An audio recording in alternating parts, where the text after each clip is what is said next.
Welcome to my study / gear room. Today I'm going to have a little chat about this, the Edelrid Pinch, which is the new assisted braking belay device from Edelrid, which I've had for a few weeks now. Bought it with my own money.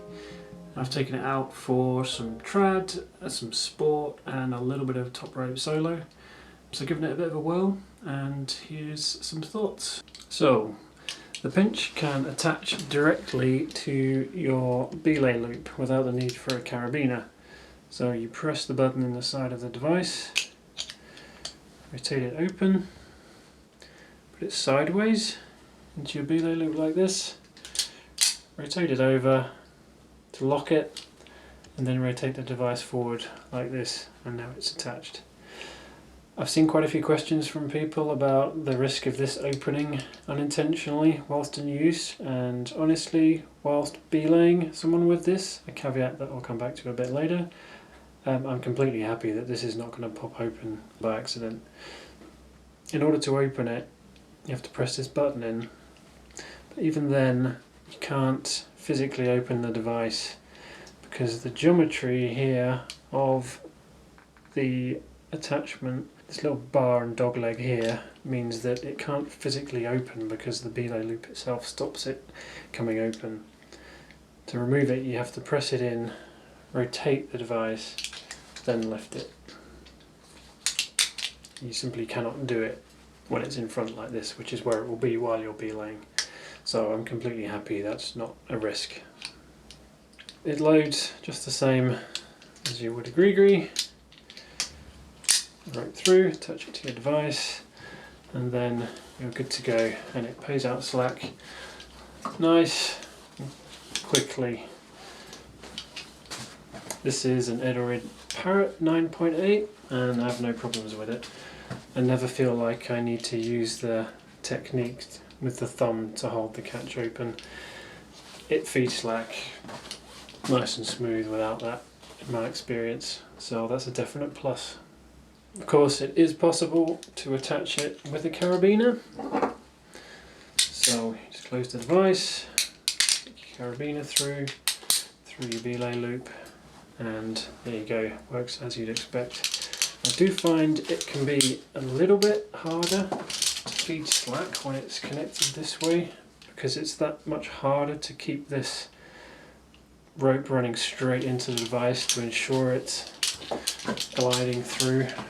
And as you can see, it just feels quite faffy and annoying having this carabiner flopping around after you've used it attached to the belay loop.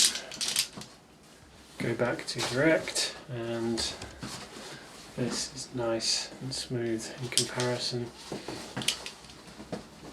So a definite improvement.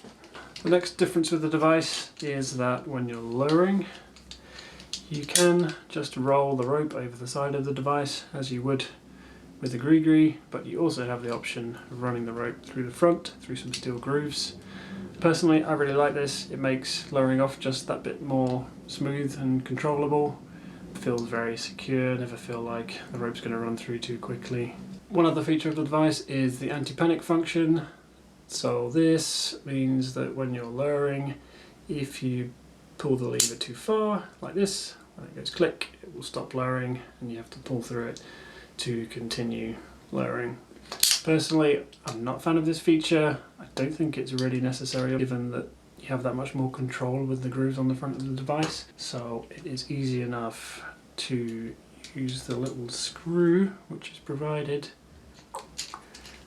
and just disable it.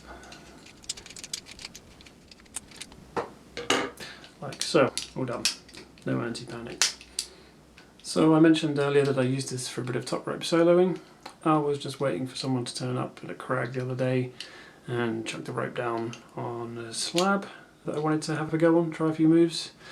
I attached the device directly to my belay loop like this. Now I mentioned earlier that I'm not concerned about it coming open like this when I'm belaying, and it's always aligned correctly.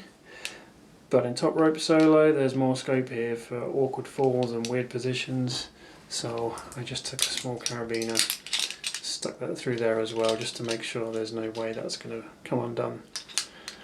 In use it worked exactly as you'd expect.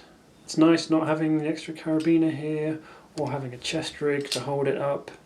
I literally just used it like this as I was climbing up, just pulled slack through. When I fell, it caught me every time. It's obviously really easy to descend on. All in all, pretty neat little device, and for my occasional uses on top rope solo, it will certainly do the job. I'm pretty happy with it. So overall, I think it's a pretty neat device. It certainly does what I need from it. It's not groundbreaking, but there's some nice improvements, like having it attached directly to your belay loop. So if you're in the market for a new device, definitely worth considering. Hope this has been of interest to some people, and thanks for watching. Let me know any comments.